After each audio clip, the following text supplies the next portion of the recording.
কংগ্রেসের অভিষেক অভিষেক যে প্রশ্নটা আমি সায়নদীপকে করেছি, আপনাদের জোট হবে কিনা আমার জানা নেই, হয়তো হবে না, কিন্তু অবস্থানটা ঠিক কি এসআইআর নিয়ে? আমাদের প্রাথমিক বক্তব্য হচ্ছে যে টিএমসির লাভলি খাতুনরা যেমন সত্যি, বিজেপির ভোট চুরিটাও সত্যি।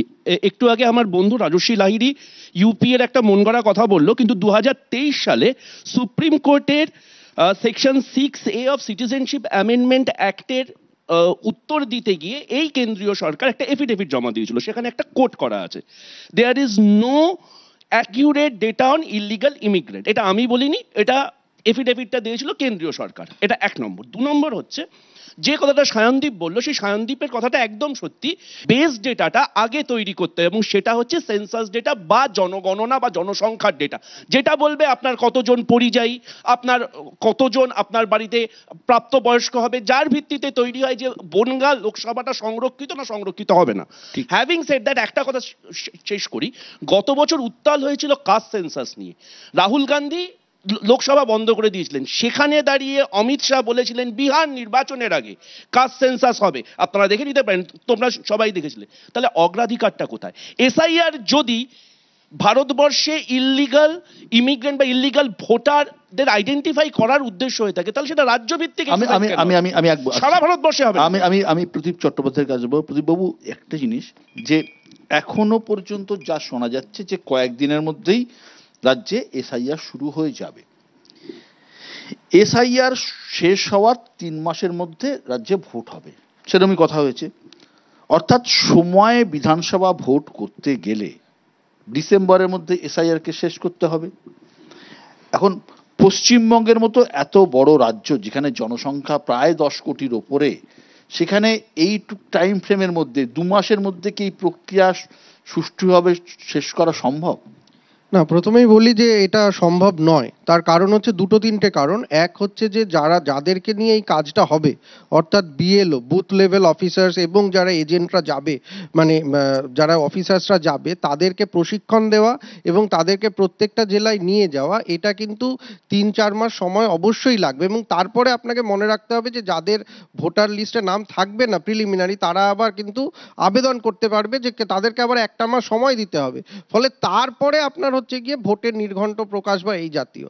ফলে এই জায়গাটাই কিন্তু আবারও বলছি যে ইলেকশন কমিশন অফ ইন্ডিয়া তারা স্পেশাল ইন্টেন্সিভ রিভিউ বা যে কোনো সংস্কার করতেই পারে, সেটা সংবিধান তাদের দিয়েছে, কিন্তু প্রেক্ষাপটটা কি, কেন করছি, কিভাবে করছি, এবং আমি বিহারে করতে গিয়ে যে ভুলগুলো করলাম, যেটা নিয়ে এত আমাকে সমালোচনা করা হলো, সেই ভুলগুলো থেকে কি আমি শিক্ষা নিচ্ছি? শিক্ষা নিয়ে কি, ফলে এখন আমাদের এটাই দেখার যে ওয়েস্ট বেঙ্গলে এসআইআর নিয়ে যে নির্ঘণ্ট ইলেকশন কমিশন অফ ইন্ডিয়া প্রকাশ করবে, সেখানে তারা কিভাবে টাইম ফ্রেমটাকে তৈরি করছে, কিভাবে ওই ভুলগুলোর থেকে শিক্ষা নিচ্ছে। যেমন একটা জিনিস খুব ইম্পর্টেন্ট বিহারে হয়েছিল, যে ভোটারদেরকেই বলেছিল আপনারা ফর্ম ফিল আপ করুন, করে আমাদের কাছে দিন। সেটা কিন্তু ভোটারদের ওপরে ওনাসটা দেওয়া উচিত না। ইলেকশন কমিশন সে গিয়ে বলবে যে আপনার এখানে রয়েছে কি রয়। আমি বিশ্বজিৎ 2000 যে কথাটা রাজস্বী বললো, হ্যাঁ 2002 লাস্ট এসআইআর হয়েছিল। 2002 এসআইআর এর প্রেক্ষিতে ভোট হয়েছিল 2004 লোকসভা নির্বাচন, প্রায় 2 বছর সময়।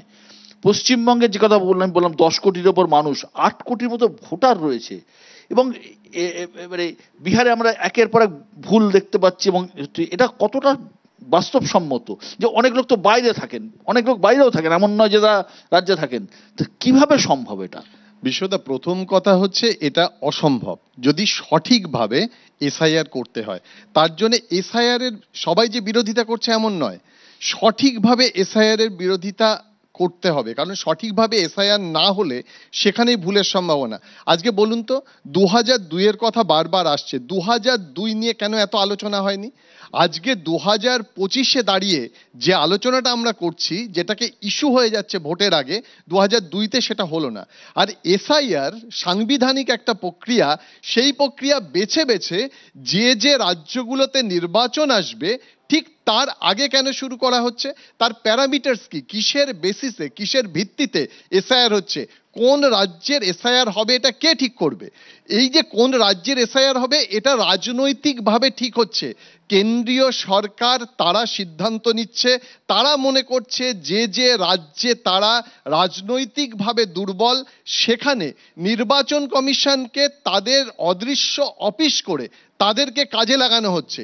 এসআইআর যে সাংবিধানিক প্রক্রিয়া, সেই সাংবিধানিক প্রক্রিয়ায় কারো বিরোধিতা করার অধিকার নেই, কিন্তু বৈধ ভোটার বাদ যেতে পারে তখনই যখন এই অল্প সময়ে তাড়াহুড়ো করে এটা করা হবে। এটা কন্টিনিউয়াস প্রসেসে চলতো, দীর্ঘদিন ধরে চলতো, তাহলে প্রশ্ন উঠতো না।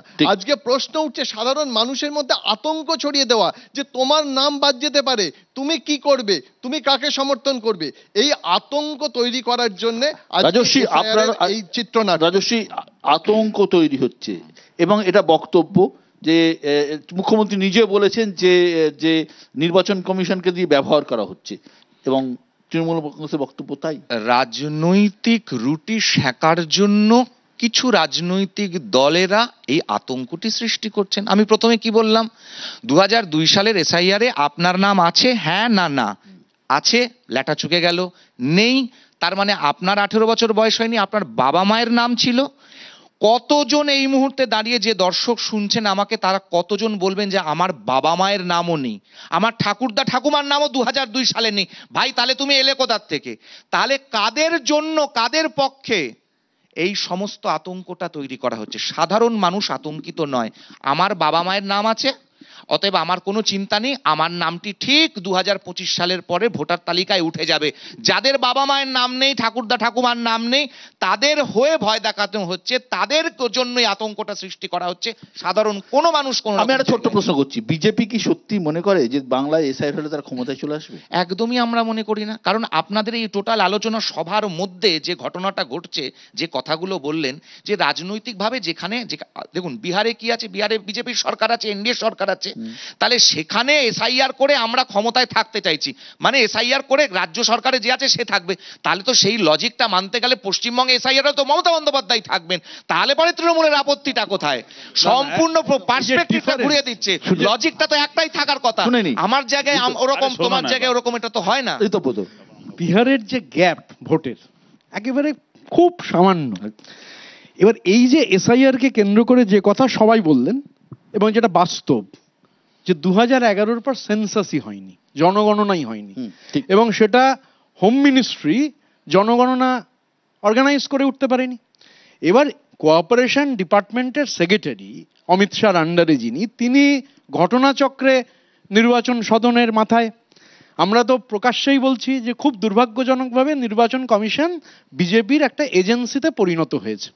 এবং এই যে সবথেকে বড় কথা, যে এসআইআরটা পর্যাপ্ত সময়, আচ্ছা অনেক রাজ্যে তো ভোট নেই, 5টা স্টেটে ভোট হবে, আমাদের রাজ্যে যখন ভোট হবে তখন আরো বাকি 4টে রাজ্যে ভোট হবে, তামিলনাড়ুতে হবে, কেরালে হবে, পন্ডিচেরিতে হবে, আসামে হবে, আমাদের হবে।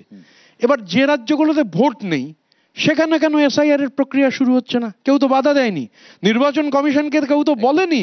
তাহলে এই যে পলিটিক্যাল ন্যারেটিভ, তাহলে কোয়েশ্চেনটা উঠছে, পলিটিক্যাল নিউট্রালিটির কোয়েশ্চেনটা এই কারণেই উঠছে কারণ যেখানে ভোট নেই আপনি কেন সেখানে করার ব্যবস্থা করছেন না? এখানে 2 মাসের মধ্যে, যার টাইম ফ্রেম, যে টাইম ফ্রেমের কথা নির্বাচন কমিশন বলেছেন এবং আমাদের রাজ্যের যে সময় ভোটের রেজাল্ট, 2 মাসের মধ্যে এটা ফিজিবল নয়। বাংলার মতো ডেমোগ্রাফিক যে রাজ্য, পাহাড় থেকে সাগর পর্যন্ত এইরকম প্রাকৃতিক বিপর্যয় হয়েছে, মানুষ আক্রান্ত বিপর্যস্ত, সেখানে হচ্ছে যে 2 মাসের টাইম ফ্রেম, তাহলে তো জেনুইন ভোটার ভাত যাবে। এই যে কথার কথা বলছি, আমার বাবা 47 সালে, আমি একটা উদাহরণ দিচ্ছি, আমি কলোনির লোক, কলোনিতে বড় হয়েছি। আমার বাবা 47 সালে ক্লাস 5-এ পড়তেন। আমার বাবা এসছেন মানে দেশভাগের আগেই এসছেন ফরিদপুর থেকে। আমার বাবার নেই, কি বলে, বার্থ সার্টিফিকেট নেই, এখনো নেই, সম্ভব নয়। তো আমি এই কথাটা বলতে চাইছি যে আতঙ্কের পরিবেশ তৈরি করা হচ্ছে কেন? কৃষ্ণনগর অব্দি চলে এসছে, কিন্তু নদিয়া থেকে নদিয়া অব্দি নেমে এসছে। এই যে ফরেন ট্রাইব্যুনাল দিচ্ছে, ফরেন ট্রাইব্যুনাল, আচ্ছা আসামের ফরেন ট্রাইব্যুনালের এই এখতিয়ার কে দিয়েছে যে তুমি আমার নাগরিককে দশকের পর দশক এখানে আছেন, 50 বছর একটা লোক হচ্ছে এখানে বসবাস করছে, কোন এখতিয়ারে ফরেন ট্রাইব্যুনাল আসামের নোটিশ দিচ্ছে? 2002 সালে যাদের যাদের ভোটার লিস্টে নাম আছে তাদের কোনো অসুবিধা নেই। অশোক কীর্তনিয়া এবং স্বপন মজুমদারের বাবার নাম 2002 সালের লিস্টে নেই। 13ই আগস্ট 2025 সালের সেই বিবৃতি ওই দুজন ভদ্রলোক দিচ্ছেন যারা হচ্ছেন বিজেপির আইনসভার সদস্য। এবার আমার প্রশ্নটা খুব সিম্পল, তাদের ক্ষেত্রে মতুয়া মহাসংঘ থেকে বলা হচ্ছে 1950-এর পর তারা যখন পারসিকিউটেড হয়েছে তাদের একটা ডকুমেন্ট রয়েছে। বিজেপির নিজের ঘরে দুজন জনপ্রতিনিধির নাম সার্ফেসে কেন এসছে? তারা এমএলএ বলে। এরকম 1 লক্ষ অশোকীর্তনিয়ার বাবা আছে, ছোট ছোট আসছি, 1 লক্ষ অশোকীর্তনিয়া। জবাব দেবে, হ্যাঁ বলো। প্রধানমন্ত্রীকে তাদের শিক্ষাগত যোগ্যতার কাগজপত্র দেখাতে হলে উনি দেখাবেন না, কিন্তু আমাদের ভোটার লিস্টে তার নাম রাখার জন্য বাপ ঠাকুরদার কাগজ দেখাতে হবে। এই শান্তনু ঠাকুর নোট মানে কার্ড দিয়েছিল মহারাষ্ট্রে, তারপরেও বলেছে আপনারা বাঙালি মানেই বাংলাদেশি, কোনো কাজ হয়নি। আর আমাদের দেশে এক্ষুনি ঋতব্রত ব্যানার্জি বলছিল, আমাদের দেশে 42%, সাধারণভাবে ধরে নেওয়া হয় 42% মানুষের কোনো জন্মের শংসাপত্র নেই। বেসিক একটা ক্রাইটেরিয়া, সেটাই দিতে পারবে না। আরে ভোটটা এসে গেছে, এসআইআর না করে এসআইআরই তো যথেষ্ট ছিল ভোটার লিস্টটা স্যানিটাইজ করবার জন্য। এটা মোটিভেটেডলি, আবারও বলছি মোটিভেটেড। সমস্ত বিরোধীরা কিন্তু এক হয়ে এক কথা বলছে। না না, আমি প্রথমে যে কথা বলেছি তার সাথে ঋতব্রত বাবু যে 47-এর কথাটা টেনে আনলেন, তার কোনো রকম কোনো মিল আপনি পেলেন? 47-এ আসতেই পারেন, আমরাও 47-এর, আমারও পরিবারের বহু লোক 47-এর পরে এসেছে, 71-এ এসেছে শেষ পরিবারের আমাদের বাড়ির লোকেরা। 2002 সালের ভোটার লিস্টে তো নিশ্চয়ই ঋতব্রত বাবুর পরিবারের লোকের নাম আছে।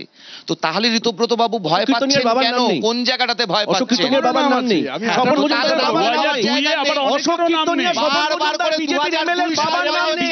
2002-তে প্রতিবেদন দেখে নাও, 13 আগস্ট নিউজ 18-এর প্রতিবেদন দেখে নাও।